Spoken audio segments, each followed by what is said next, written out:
Siap. Selamat sore semuanya. Selamat datang di webinar kita dengan tema Koperasi Sepak Terjang Koperasi UBSSM. Nah, ini koperasi gaya baru. Ini temanya adalah gaya baru gerakan buruh melalui gerakan koperasi. Di sini sudah hadir Mas Henut. Di sini ya, Mas Henut yang rambutnya gondrong di sini. Namanya tulisannya Vivo 1902 ya. Di sini beliau adalah aktivis buruh di FSPMI. FSPM itu Federasi Serikat Pekerja Metal ya Mas ya. Ya. Lalu relawan kesehatan pada Jamkes Watch. Lalu ya yang utama di sini untuk dalam konteks kita sore hari ini adalah penggagas pendirian koperasi UBSSM. Nah, koperasi UBSSM ini seperti apa? Nah, itulah yang pengen kita tahu lebih lanjut Mas Henut. Nah, di sini mungkin nanti akan pada join-join di tengah-tengah ya, karena tadi juga pas awal hanya sedikit tiba-tiba pada masuk-masuk satu-satu. Nah, mulainya begini mungkin Mas. Kan ini kan hari ini ya hari buruh ya. Biasanya kan demo di jalan. Saya mungkin hari ini agak berbeda ya. Karena corona, jadi mungkin tidak terlalu banyak yang di jalan ya. Tapi kan sebenarnya tuntutannya tetap dipegang lah terkait kesejahteraan buruh ya kan intinya. Fokus utama kita hari ini itu pada poin ketiga, yaitu poin ketiga dari Mas Inu tadi ya, penggagas pendirian koperasi UBSSM. Nah, mangga Mas, mungkin boleh diceritakan apa sih koperasi UBSSM? Dan singkatannya apa sih? Gitu. Agak panjangan UBSSM, gitu. Mungkin bisa diceritakan. Ya, koperasi UBSSM itu adalah koperasi yang didirikan oleh kawan-kawan buruh. Kepanjangannya adalah Usaha Bersama Sejahtera Sosial Masyarakat. Wah, oke. Mantap. Nah, kenapa koperasi buruh ini kita dirikan di luar atau artinya di luar lingkup perusahaan lah ya. Ya. Karena kita melihat ketika koperasi itu berdiri di dalam perusahaan itu nggak bisa berkembang. Oh. Kemudian di sisi lain juga nggak bisa memberikan dampak yang signifikan terhadap buruh itu sendiri maupun terhadap masyarakat. Nah, makanya kita berinisiatif koperasi ini kita dirikan di luar perusahaan, artinya hadir di tengah-tengah masyarakat. Nah, kenapa ini kita dirikan di tengah-tengah masyarakat? Karena kita melihat bahwa sebenarnya kita mempunyai persoalan yang sama di saat kita sudah di luar perusahaan. Apa itu, Mas? Yaitu sama-sama menghadapi persoalan sosial ekonomi yang nggak jauh-jauh beda kan. Betul. Itu tentang salah satunya ya kita berhadapan dengan sembako mahal, kemudian biaya sekolah mahal, listrik bayaran juga sama, dan masalah-masalah sosial lainnya yang hampir semuanya sama. Nah, dari hal yang sama tersebut kita sebenarnya bisa kita selesaikan bersama-sama, yaitu dengan cara apa ya, berkoperasi tadi. Dan di sisi lain, memang tujuan kita membuat ini salah satunya adalah bagaimana koperasi bisa menciptakan atau memunculkan sebuah harapan baru khususnya untuk teman-teman pekerja yang telah ter-PHK atau masyarakat yang memang dia kesulitan dalam mengakses pekerjaan. Nah, makanya salah satu mimpi kita adalah tentang koperasi ini bagaimana bisa menciptakan lapangan pekerjaan untuk bukan hanya tentang untuk buruh-buruh yang telah ter-PHK tapi juga untuk masyarakat nantinya. Iya. Berarti berangkatnya tetap dari teman-teman buruh ya, terutama yang di serikat mungkinnya. Tapi realitanya ini untuk masyarakat umum gitu. Ya. Berarti anggota-anggotanya sampai saat ini tuh bukan hanya buruh yang di serikat, Bang? Bukan. Jadi anggota saat ini yang tergabung di UBSSM ini hampir semua lapisan masyarakat. Oh. Ada di pedagang, kemudian tukang ojek juga ada, preman juga ada. Wih, mantap. Ya. Berbagai lini. Preman ada. Nah, kemudian dokter juga ada. Oh, campur-campur ya. Nah, jadi hampir semua lapisan masyarakat ada. Memang mayoritas masih dari teman-teman buruh sih. Itu total anggota berapa, Bang? Sekarang kurang lebih hampir 560-an. 160-an. Iya. Didirikannya tuh ini kapan sih, Bang? Didirikannya ini sebenarnya gagasannya ini sudah cukup lama ya. Cukup lama, kurang lebih 2 tahun yang lalu. 2 tahun yang lalu. Ya, gagasannya 2 tahun yang lalu memang dalam perjalanannya sangat luar biasa karena ketika kita mengajak tentang berbicara koperasi atau mendirikan koperasi itu ya bukan sesuatu yang menarik bagi banyak orang. Betul, betul. Jadi itu kesulitan kita ya butuh waktu yang cukup lama hingga UBSSM ini bisa berdiri. Karena ketika kita mengajak ngobrol koperasi ataupun ngomong koperasi, langsung banyak yang bertanya, nanti untungnya apa gitu kan? Dan untungnya apa, kemudian didapat apa. Nah, hal-hal gitu ya yang membuat kita cukup kesulitan juga dalam membangun di awal. Kalau titik pentingnya yang pas di awal itu kayak, kan itu kan tadi abang bilang susah nih. Pada ditawarin, pada nggak mau. Terus pada komentarnya skeptis gitu ya. Titik apa yang membuat jadinya beneran berjalan gitu, Bang? Titik pentingnya apa waktu itu, Bang? Nah, ini titik pentingnya di saat tahun 2018, ya 2018 itu banyak gelombang PHK juga. Oh, 2018. Ya, banyak gelombang PHK. Kemudian kita juga gencar mensosialisasikan tentang pentingnya berkoperasi ini, termasuk tujuan kita sebenarnya berkoperasi ini ke depannya. Nah, dari hal seperti itu mereka mulai pelan-pelan mulai tertarik kan. Iya, iya. Pelan-pelan mulai tertarik, kemudian mulai masuk. Nah, di saat setelah masuk tersebut, kita gencar melakukan pertemuan, kemudian pelatihan-pelatihan di sana. Nah, akhirnya mulai tuh giroh berkoperasinya mulai muncul tuh. Nah, ditambah lagi memang kita ketemu dengan Mas Asar itu kan jadi menjadi tuh Mas siapa? keinginan berkoperasi. Ketemu Mas siapa, Mas? Mas Asar. Mas Asar. Itu dari? Yang Mas Muhammad Asar dari LSP2I. Oh, dari SP2I. Ya, oke.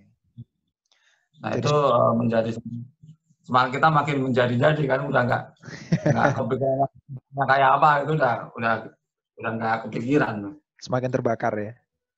Ya. Kalau sekarang lini bisnisnya sudah apa saja, Bang? Apa saja sudah dibuat oleh koperasi UBSSM?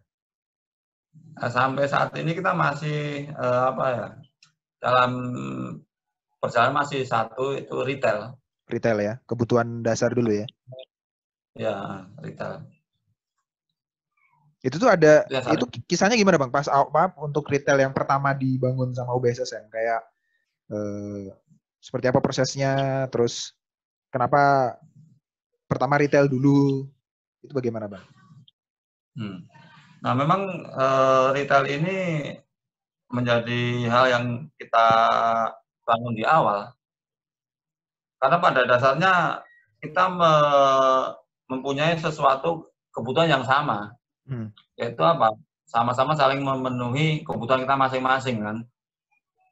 Nah, di saat kita saling memenuhi kebutuhan masing-masing, kita masih ngacak kemana-mana untuk mencari kebutuhan kita kan. Iya. Yeah. Nah, mengacak kemana-mana. Nah, dengan kondisi itu kan sebenarnya kita berpikir kenapa sih nggak kita membuat toko sendiri kan seperti itu. Iya. Yeah.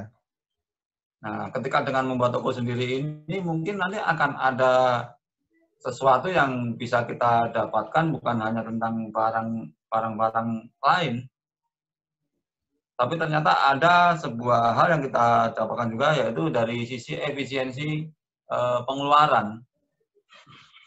Bagaimana tuh Bang? Nah, misalnya kan gini, ketika kita belum mempunyai toko sendiri gitu kan, misalnya kita tiap bulan membelanjakan keuangan kita untuk kebutuhan misalnya 1 juta. Oke. Dari masing-masing orang itu kan mencari masing-masing Iya. apa yang dia butuh. Nah, ketika di saat mencari masing-masing tersebut tentunya kita sangat sulit untuk melakukan apa ya, sebuah negosiasi pasar ya. Betul, kan satu-satu sendiri-sendiri. Ya. Nah, ketika kita menyatukan apa namanya, kebutuhan kita, akhirnya kita bisa menegosiasikan pasar. Misalnya tadinya dengan keuangan 1 juta misalnya dapat barang 10 item gitu ya. Iya. Tapi ketika kita bersatu dari 1 juta itu dengan 10 item ternyata nggak nyampe 1 juta tuh uangnya. Karena kita Nah, bisa misalnya, nego bareng-bareng gitu ya? Ya, bisa hanya 800.000 dengan 10 item. Nah, artinya di sini ternyata bukan hanya tentang dapat barang yang sama, tapi di jalan kita ada efisiensi pengeluaran yang bisa lakukan. Oke. Nah, ini membuat kenapa kita akhirnya mendirikan retail itu sendiri. Kalau sekarang retailnya ada berapa toko, Bang? Awalnya kita kecil lah ya. Kecil, kemudian karena melihat perkembangan dan tempatnya yang kurang strategis gitu. Oh. Nah, akhirnya kita mencari lokasi yang lebih besar. Lokasi yang lebih besar. Nah, kemudian yang sampai saat ini udah berjalan dari bulan Maret lah. Tempat yang baru yang lebih besar Maret. Itu? Ya, yang lebih besar ini baru berjalan bulan Maret kemarin. Jadi yang pertama sementara kita alihkan semuanya ke tempat yang baru. Oh, iya. Seluruh apa namanya operasional administrasinya kita pindahkan semua. Kalau untuk setup si toko retailnya ini tuh proses apa ya Bang ya? Kayak permodalannya atau siapa yang ngurus apa, siapa yang misalnya ngurus ke supplier, siapa yang ngurus ke manage kasir misalnya ya. Itu tuh seperti apa Bang prosesnya di dalam UBSSM? Apakah ada kerjasama dengan pihak lain atau? Enggak, ini murni di kawan-kawan UBSSM sendiri. Oh. Murni kita benar-benar memang belajar dari nol. Kita benar-benar belajar dari nol karena apa? Ya ini menjadi satu hal yang penting di saat kita memulai gitu kan. Memulai dengan segala keterbatasan, disitulah kita mendapatkan banyak pelajaran. Artinya ketika nanti sudah besar ataupun banyak, kita tahu apa yang harus kita kerjakan kan. Iya.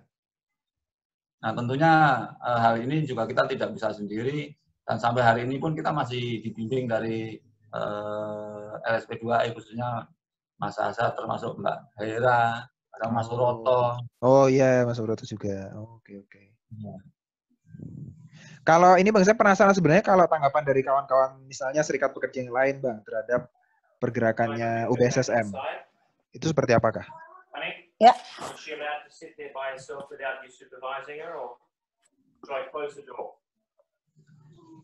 Monggo Mas Henut. Ya, untuk pergerakan dari teman-teman serikat maupun koperasi yang lain sampai saat ini masih melihat dan memantau. Oh, masih melihat dan memantau ya? Ya, masih melihat dan memantau, tapi memang sudah mulai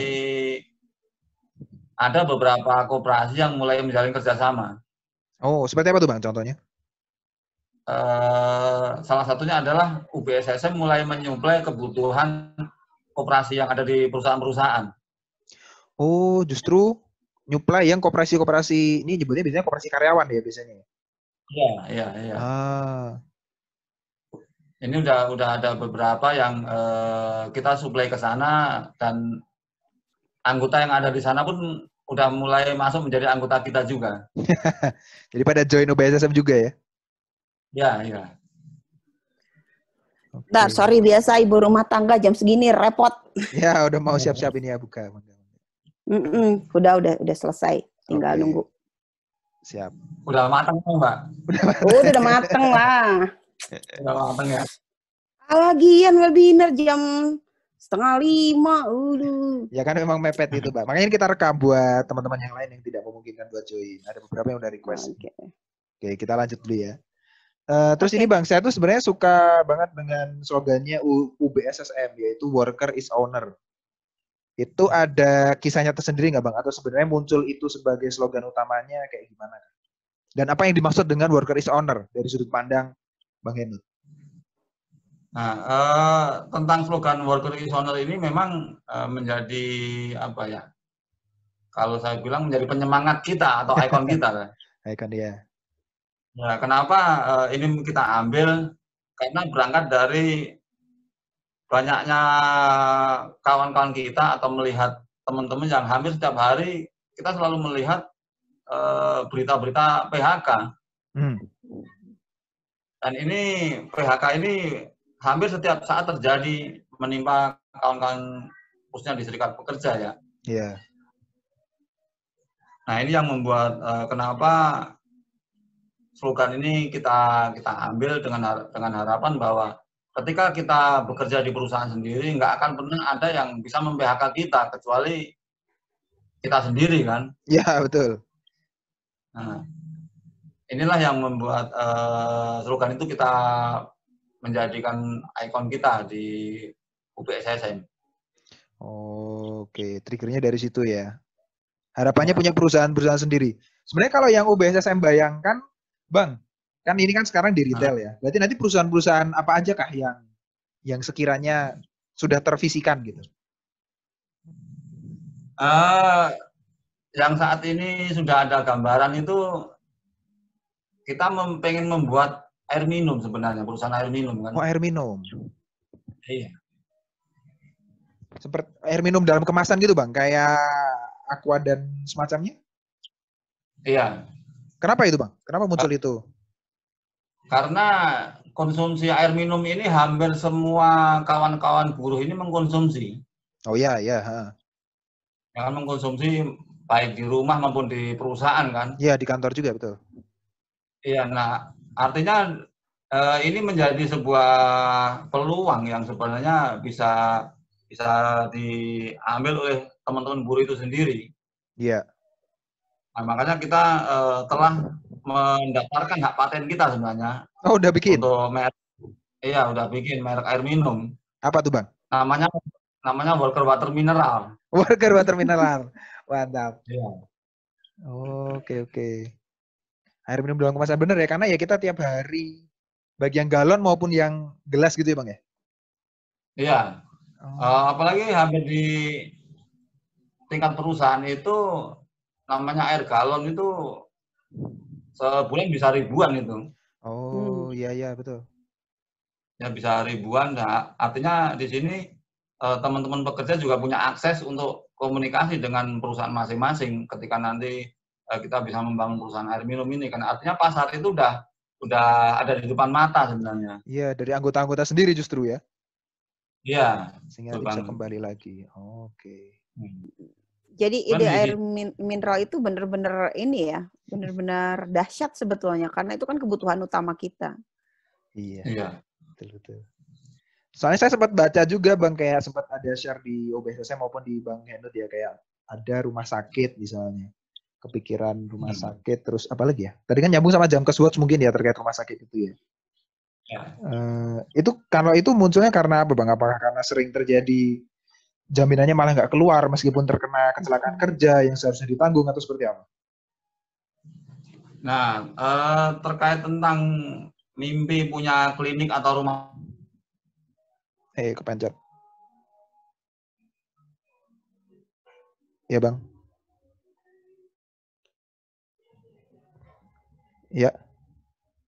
Itu memang berawal dari perjalanan di saat mengadvokasi kawan-kawan buruh maupun masyarakat ketika mengakses rumah sakit.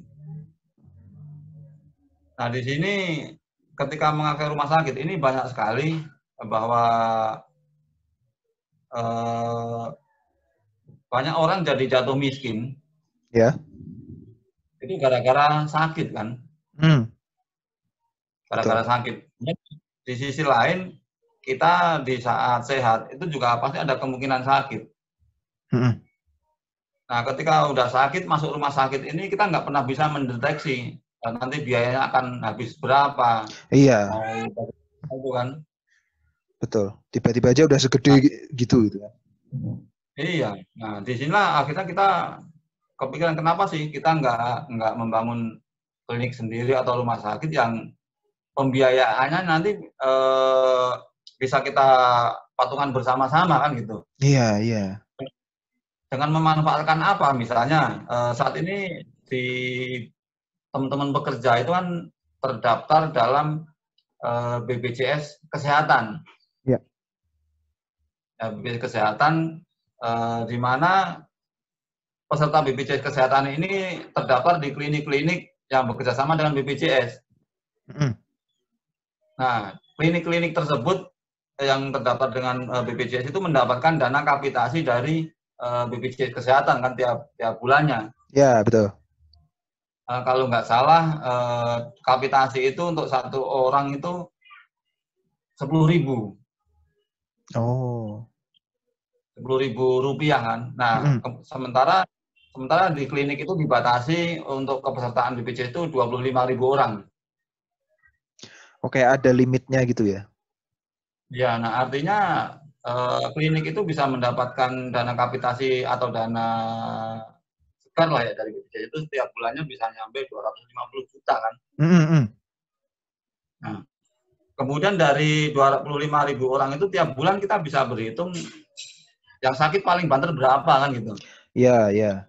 Oh. Nah, yang sakit paling banter berapa? Ya kan?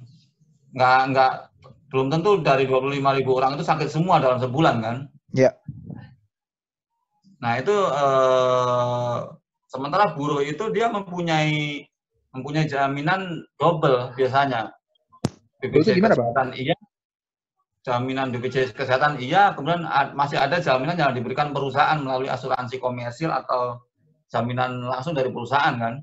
Oh. Nah artinya ketika kita membangun klinik sendiri atau rumah sakit sendiri itu akan mendapatkan dua pemasukan.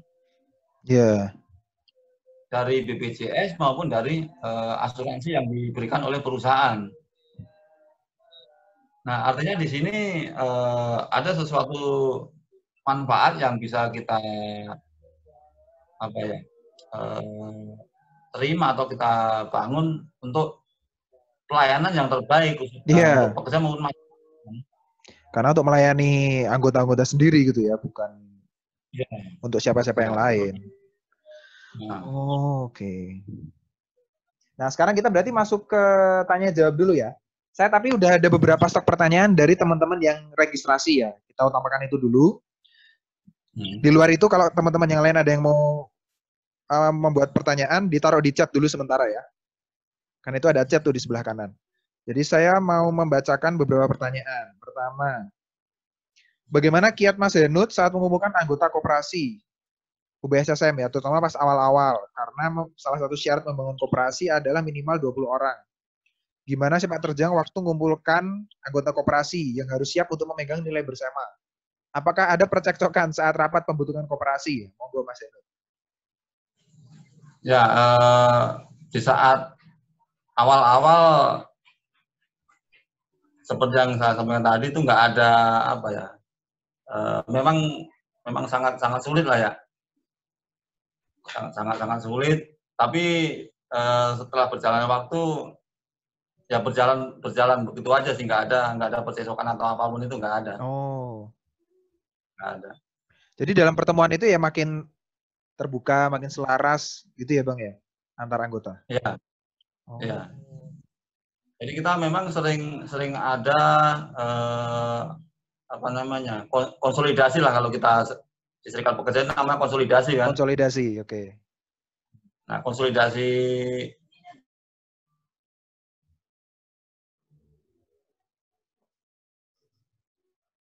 Halo?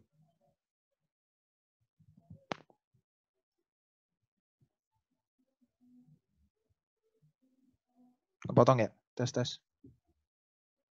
Oh, iya.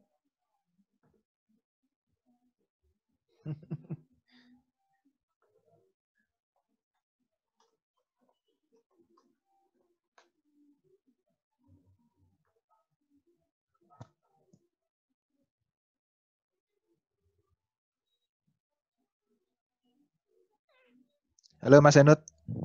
Halo ya. Ya, tadi monggo Mas dilanjutkan. Ya, kita sering ada Konsolidasi tadi. konsolidasi. Ya. Konsolidasi. Nah, disitulah kita berikan pemahaman-pemahaman. Kalau di koperasi kita nggak hanya memberikan pemahaman tentang seputar koperasi ya. Hampir semua masalah yang menyangkut tentang pekerja, kemudian kehidupan masyarakat, itu kita bedah di situ dan akhirnya kita sampaikan bahwa kesimpulannya sebenarnya koperasi ini menjadi solusi atas persoalan yang menimpa baik pekerja maupun masyarakat sebenarnya. Nah, di situ mereka mulai terbuka. Nah, salah satunya seperti tadi, kita kebetulan relawan kesehatan ya. Ya. Nah, di koperasi ini kita juga menyampaikan bahwa koperasi juga bisa bergerak bukan hanya tentang koperasinya saja, tapi bisa bergerak di sosialnya kan. Iya. Nah, melalui relawan kesehatan ini itu bisa masuk mempengaruhi orang untuk berkoperasi juga ternyata. Oh, gitu ya? Ya, dan termasuk di koperasi kita di UBSSM ini ada layanan ambulan. Ada layanan ambulan? Ya, kita mempunyai ambulan untuk membantu masyarakat maupun anggota sendiri yang dia membutuhkan pelayanan ambulan, baik evakuasi ke rumah sakit maupun pulang dari rumah sakit, dan itu semuanya free. Wah. Semuanya free. Dan itu yang salah satu yang menarik, akhirnya banyak yang bergabung di koperasi. Karena itu menjadi fasilitas anggota gitu juga Bang ya? Iya. Oh, oke. Ya. Berikutnya, ini ada pertanyaan. Sekarang kan banyak buruh dirumahkan, apalagi dengan corona. Tadi ya seperti kita bahas di awal banget ya, terkena PHK. Bagaimana strategi UBSSM dalam membantu buruh pekerja yang menjadi anggota bisa survive di masa pandemi ini? Nah, ya, kita kebetulan memang ada beberapa kawan kita yang dirumahkan dari perusahaan tempat kerjanya ya. Ya. Nah, di sini kita berinisiatif khususnya untuk teman-teman yang ada di UBSSM ini yang masih belum ada masalah, kita saling patungan. Oh, patungan. Ya, saling patungan untuk membantu khususnya dalam pemenuhan kebutuhan pokok mereka. Patungannya lalu gimana Bang? Kita mendata anggota kita yang terkena dampak musibah saat ini kan.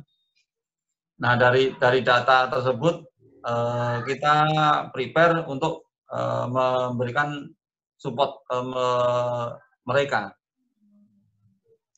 dalam bentuk bantuan kebutuhan pokok tadi kan. Ya, yang utama kebutuhan pokok dulu gitu ya Bang ya. Nah, gotong royong itu yang kita, ya gotong royong itu yang memang kita hidupkan lah di koperasi itu kan. Vital banget sih itu. Ya. Fungsi sosialnya ini benar-benar kita kita tonjolkan lah ya. Memang koperasi kan salah satunya bagaimana kita menolong bersama tadi dalam segala situasi kan. Itu sih. Ya. Oke, kalau daftar pertanyaannya yang dari orang yang registrasi sudah, mungkin dari yang ikut pada saat ini, kalau mau chat atau mau langsung menyampaikan boleh. Misalnya Mas Abe, Mbak Amel, atau Mbak Hera.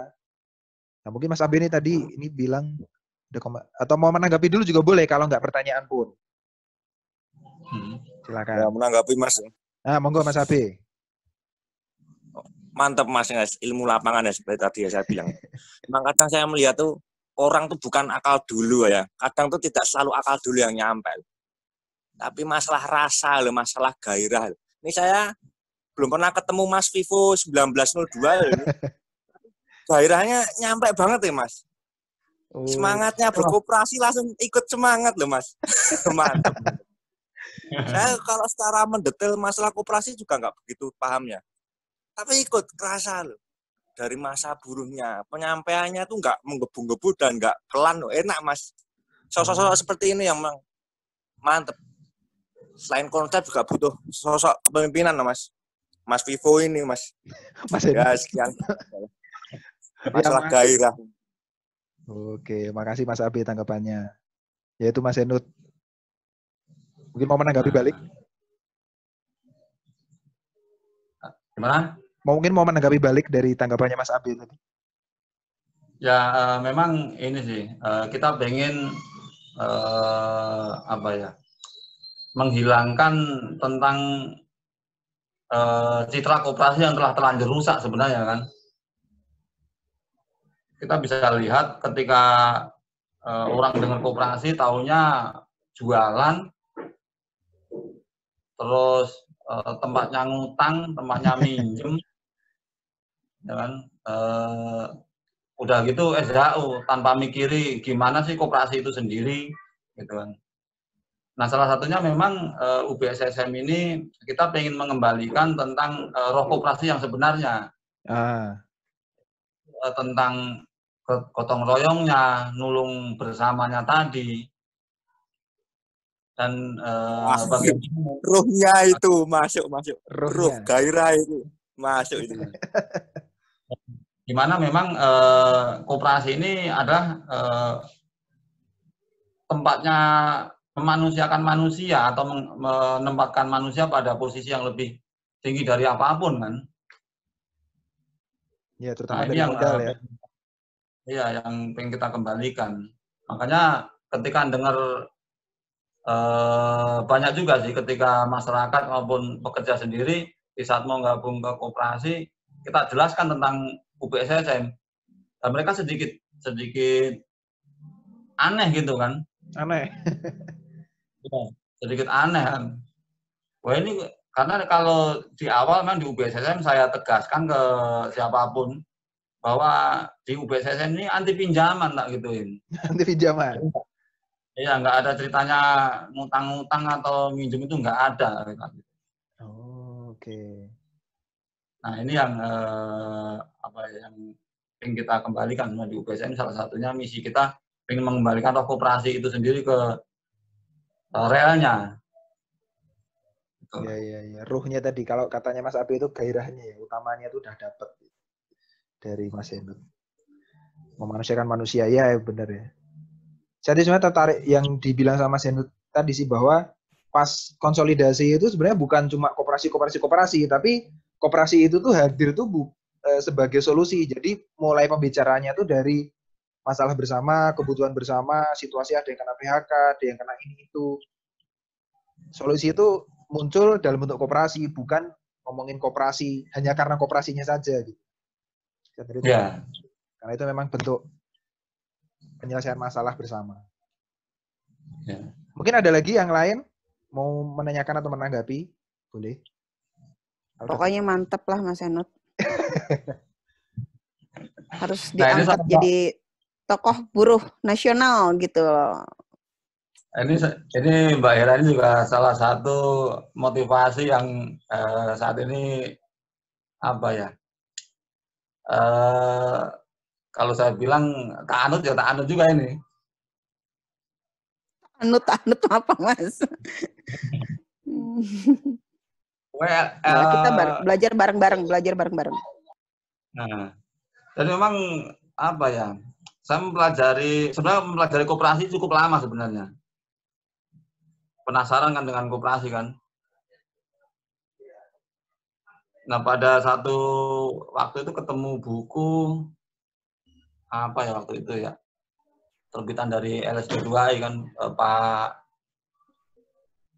siapa ya, Ibnu Sujono. Ya. Nah, Pak Ibnu Sujono itu. Saya pelajari kok ini beda banget nih isi buku-bukunya gitu kan. Oh. Nah, beda banget. Itu awal. Sebenarnya saya mempelajari koperasi sudah cukup lama, tapi ketemu buku itu jadi membuat banyak pertanyaan yang menggelitik gitu kan. Banyak pertanyaan menggelitik. Nah, pada satu ketika ketemulah dengan Mas Suroto lah itu kan. Oh. Mas Suroto. Nah, ketemu Mas Suroto, jadi kebalik-balik tuh pemikirannya jadinya. Kebalik-balik. Iya, jadi kebalik-balik. Nah, kemudian coba mempelajari lebih dalam lagi. Nah, jadinya seperti ini. Oh, iya, itu perjalanan yang cukup panjang Mas ya sebenarnya, ketemu banyak hal ya. Iya, iya. Termatangkan. Ya, termasuk dulu belajar ke Kopkun hampir seminggu lebih tuh. Oh, yang di Kopkun, ya. Di Purwokerto itu ya. Iya. Ini juga ya, Mas. Belajar ke luar negeri nih Mas Henut, belajar ke NTUC langsung. Oh iya. Oh ya? Nah, salah satunya belajar ke NTUC sama ke ini Vietnam, Saigon Co-op itu kan. Ya, ke Vietnam Saigon Co-op sama NTUC. Oh, itu gimana tuh Bang? Boleh diceritain Bang, sekelumit. Nah, itu di luar pemikiran kita ya tentang bagaimana koperasi buruh bisa berkembang sedemikian rupa dan sedemikian dahsyat, bahkan bisa dia menguasai lini ekonomi di sebuah negara kan. Itu yang Singapura atau yang Vietnam? Yang di Vietnam Singapura. juga. Di yang Vietnam Singapura juga ya sama. Ya. Oh. Bahkan dari hulu sampai hilir itu hampir koperasi yang menguasai. Wah. Mereka mempunyai minimarket, restoran, supermarket, kemudian hotel, hub, ya. Semuanya mereka miliki. Jadi sebenarnya bisa ya? Iya, sangat bisa, bukan sebuah angan-angan lagi kan, ternyata kan. Sudah ada contoh realnya di luar. Ya, itu sangat luar biasa. Apalagi Vietnam itu negara yang justru baru merdeka baru kemarin dibandingkan Indonesia kan. Ya, kalau dibilang Indonesia itu banyak koperasi kan, tapi malah belum terlihat semaju seperti yang ada di mereka, malah yang negara baru kemarin tapi sangat luar biasa tuh koperasi. Malah kebalik ya. Iya. Kitanya telat. Iya, kitanya telat banget itu. Jadi yang membuat apa ya? Jadi penasaran apa sih yang salah dengan koperasi kita sebenarnya kan? Iya. Halo Bintang. Halo. Malah mau kabur pas masuk. Nggak ikut demo hari ini Bintang. Oke, ada lagi dari Mas Abe atau Mbak Amel? Monggo, mau open mic atau mau chat juga boleh. Udah mau selesai sih, ini beberapa menit lagi ya. Kalau misalnya cukup, oke. Dari Mbak Amel mungkin. Kalau belum mungkin Mbak Hera ada yang mau menanggapi Mbak atau menambahkan? Ya, tetap semangat aja Mas Henut. Sepertinya kita memang perlu kerja keras lagi nih untuk menolong teman-teman kita yang di PHK. Nanti kita cari strategi yang lebih mantap lagi. Kemarin sudah mantap, kita cari yang lebih mantap lagi untuk mereka. Mungkin begitu. Jangan pernah lelah. Insya Allah tetap semangat. Ini koperasi menjadi penyemangat baru gerakan buruh ini. Iya, oke. Mas jadi penyemangat gerakan buruh ya. Iya. Boleh. Kalau gitu bisa kita cukupkan dulu. Mungkin Mas Henut ada closing statement untuk acara kita sore hari ini mengenai UBSSM rencana ke depan boleh, atau apa mungkin silakan untuk oleh-oleh teman-teman penutup sore hari ini. Ya, kita rencana ke depan dalam waktu dekat ini sedang mendirikan restoran. Mau restoran malah. Ya, Oh iya. dan mulai berjalan memang saat ini terhenti karena kondisi ini kan. Ya. Tapi pasca ini kita akan berlanjut lagi untuk melanjutkan pembuatan restoran tersebut. Namun di sisi lain kita memang pengen mendirikan perusahaan-perusahaan yang buruh itu bisa membuat apa saja. Artinya buruh bisa membuat apa saja dan dia yang mengkonsumsinya juga ternyata. Nah, artinya di situ kita mempunyai mimpi untuk membangun perusahaan-perusahaan koperasi yang bisa tersebar di seluruh wilayah Indonesia. Oh. Ya, dengan harapan bagaimana pemerataan lapangan pekerjaan membantu masyarakat maupun semua wilayah bisa terbantu dengan hadirnya koperasi, karena memang kalau dilihat secara lebih mendalam, koperasi ini menjadi solusi atas semua persoalan dalam kehidupan kita, baik secara ekonomi maupun sosial sebenarnya.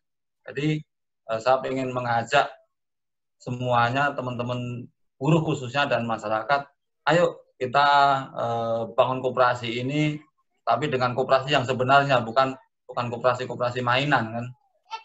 Koperasi mainan. Mas Enut, ini satu Mas Enut. Ya, itu restoran kan belum jalan bener ya? Karena ya, kondisi kan.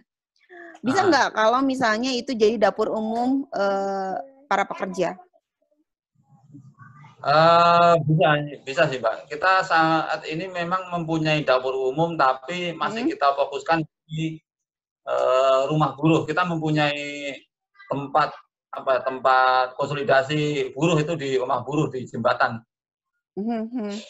Nah itu kalau misalnya restoran itu untuk itu jadi sementara memang bisa dijadikan dapur yang bukan hanya sekedar dapur Jena, karena kan itu ada proper ya, maksudnya ada restoran, mungkin itu jadi salah satu daya tarik juga, nanti orang akan masuk di situ. Dan kemudian kalau ada donatur, kalau ada apa masuk ke situ sebagai latihan aja, kalau ini nanti setelah selesai dia akan jadi restoran. Mungkin ya ini hanya sekedar ide aja. Ya, ini masukan yang sangat luar biasa nih Mbak Ira. Nanti coba tak diskusi sama teman-teman memang. Coba. Karena kebetulan memang peralatannya juga belum ada sih, peralatan-peralatannya. Oh, belum ada? Belum. Kirain kemarin sudah siap mau buka. Wah. Mas, panjang itu. Tapi bisa. Bisa. Apa sih yang nggak bisa? Siap. Ya. Terima kasih banyak Mbak Hera. Mas Yunus ada lagi, Mas? Mungkin sementara itu dulu. Baik, kalau begitu terima kasih sekali terutama untuk Mas Yunus atas waktunya, kesediaannya menceritakan ya sejarahnya maupun apa yang akan dilakukan ke depan dari UBSSM. Semangat terus buat UBSSM. Ini ya maksudnya kan Indonesia kekurangan contoh koperasi yang kalau meminjam katanya Mas Yunus, koperasi yang bagus dan beneran gitu. Bukan yang abal-abal, jadi perlu dijaga terus. Bagus, tapi dibikin bagus gitu ya. Dibikin bagus, disupport semangatnya. Dan tadi ya, makasih buat semua yang sudah hadir di sini, Mbak Hera, Mas Abe, Mbak Amel. Makasih juga Mas Sena. Ya. Ini sepertinya harus kita support terus yang begini-begini, mumpung lagi WFH. WFH ya, mumpung orang-orang sedang mencari sesuatu untuk mencari alternatif. Mungkin nanti kita Mas Sena mungkin bisa juga untuk kalangan yang lebih luas, kita bisa ngundang teman-teman dari luar untuk hanya sekedar jadi ngobrol nimbrung gitu ya. Kalau web gini kan lebih enak gitu ya. Iya betul. Oke, nanti kita pikirkan langkah selanjutnya. Mantap, kita setup lagi. Oh ya, untuk teman-teman yang ada di sini, nanti besok di jam yang mirip, besok jam 4:15 ada topik selanjutnya, yaitu ya kan rakyat bantu rakyat itu sekarang rame ya di Twitter maupun ya kita banyak inisiatif masyarakat sendiri di luar konteks pemerintah. Nah, apakah ini adalah trigger untuk koperasi ini bangkit gitu? Karena kan tadi seperti kata-katanya Mas Enut, kita mengurusi kebutuhan kita sendiri dengan tenaga kita sendiri gitu. Besok pembicaranya adalah Mas Suroto ya mungkin nanti bisa disebarkan. Nanti kita akan nyiapin poster dan lain-lain malam ini. Monggo kalau mau join besok ya. Sekali lagi terima kasih sekali Mas Abe, Mas Mbak Amel, Mbak Hera, dan terutama sekali lagi Mas Henut. Sampai jumpa lagi. Sukses terus buat semuanya. Sampai jumpa lagi. Selamat berbuka. Sebentar lagi mau buka ya. Selamat berbuka. Assalamualaikum. Terima kasih. Waalaikumsalam warahmatullahi wabarakatuh.